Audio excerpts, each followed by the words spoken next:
Breaking in the past 90 minutes, we are hearing Anson County schools and Chesterfield County schools will be closed tomorrow for students and staff because of Dorian. Right now, the effects of this storm are being felt from the North Carolina coast all the way down to Florida. Channel 9 has a team of meteorologists and reporters tracking Dorian's impact. Strength is stretching into some of our local counties. First to Chief Meteorologist Steve Udelson analyzing new data on this storm. Yeah, Allison, hurricane hunters have been flying in and out of the storm all afternoon, and they've actually found the storm has gotten better organized, believe it or not. You can actually see it. The thunderstorms around the center, much more circular in nature. Top winds are now up to 110 miles per hour. That's a high-end Category 2 storm. And the tropical storm force winds now extend out 150 miles from the center of the storm. So all these bands you see raking the coast from Wilmington all the way down into northeast Florida, those are producing tropical storm force winds. The storm is moving north-northwest at 8 miles per hour. I want to give you an idea of the kind of winds we're already seeing along the coast. Savannah, just recently, a 58 mile per hour gust. Charleston at about a 50 mile per hour gust. Hurricane warnings remain in effect from all the way the Florida coastline to all the way to the Virginia Capes, and that's through tomorrow and into the day on Friday. Latest forecast track continues to forecast a gradual turn to the north and northeast. We're counting on that turn to keep the storm just off the South Carolina coast, but really close. Tomorrow afternoon, somewhere between Myrtle Beach and Charleston, and then it continues to lift to the north and east. Again, it may impact the coast with a direct hit, but either way, with hurricane force winds extending 60 miles from the center, expect hurricane conditions along the coast. When I come back in a few minutes, I'm going to advance this futurecast to show you the winds and rain, not only along the coast, but here in the Charlotte area. Steve, thank you. Sadly, a North Carolina man died getting ready for the storm. Governor Roy Cooper saying today an 85-year-old fell off a ladder while trying to get his home ready in Columbus County. Dorian also blamed for one death in Puerto Rico and 7 in the Bahamas. We'll have more from the Bahamas coming up in just a moment. But right now, let's head to the Carolina coast, where they're starting to see the effects of the storm. Our team coverage continues with Channel 9's Dave Faraday live for us in North Myrtle Beach. Dave? Allison, the storm is still hundreds of miles south of here, south of North Myrtle Beach, but we're already seeing some of the impacts. This afternoon, starting around lunchtime, we saw some of the outer bands work their way onshore. We saw some heavy showers earlier today, and the winds have picked up late this afternoon. If you look behind me, you can see where the surf is really stirred up here. Earlier today, I can tell you I was out all over the Grand Strand. I saw people making last-minute preparations for this hurricane.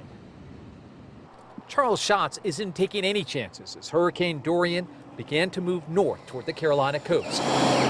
After watching the latest forecast this morning, he boarded up much of his business by lunchtime. You never know what this thing's going to do. We can predict all you want. It's going to do what it wants to do, that's for sure. And we could definitely get doused with some rain, and flying debris is the reason I'm doing this. Along the boardwalk in Myrtle Beach, we spotted double red flag warnings, advising people to stay out of the water. Some families did venture down to the beach one last time before the storm hits. And the stuff during the day, at least you can kind of see what's going on. What makes us more nervous is, you know, once it gets dark and you can't really see what's going on, that's the part where we do get a little bit nervous. I'm praying that no one gets hurt, no business gets damaged. I hope it doesn't go this direction. I hope it goes another direction. I hope that it goes to a Category 0. At this coffee shop nearby, they have sandbags ready for tomorrow. Tonight, they are hoping a higher power intervenes, sending Dorian out to sea. This is a Christian coffee shop, boardwalk coffee shop, so we're always just everybody gathering together praying so that Dorian will take a turn. And you're looking at live pictures off of North Myrtle Beach. Not only are we going to feel the impacts here right along the immediate coast, but also 20 miles inland in Conway, there is a flash flood warning up already for the Waccamaw River over in that area, Allison. They're expecting upwards of a foot of rain. Back to you. So much water. Dave, thank you.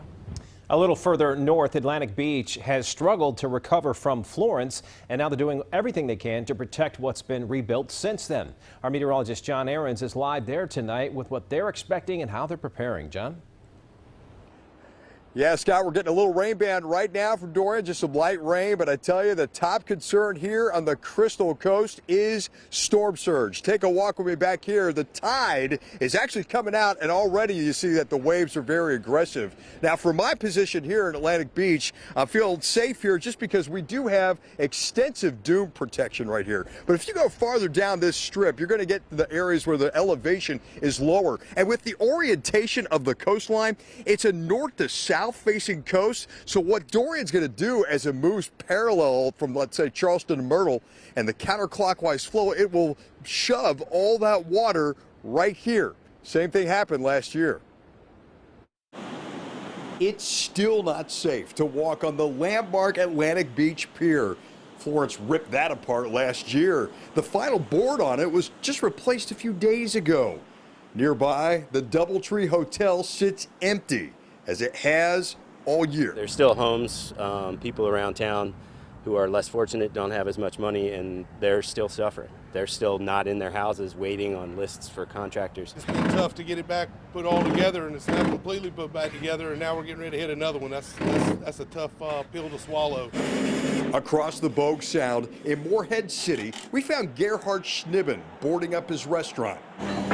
And Bud Daniels and his crew securing this large dock ramp to keep it from flying off in the hurricane. We've also got fuel lines, electrical lines, etc., going down to the floating dock. So what do you think this guy's going to do?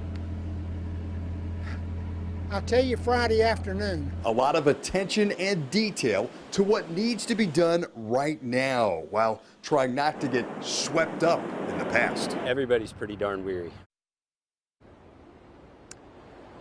Coming up at 6 o'clock, you will hear from the Beaufort, North Carolina fire chief, who just so happens to have worked for the Charlotte Fire Department for 20 years as battalion chief. The unique role the Queen City is going to be playing in hurricane relief coming up at 6. Scott?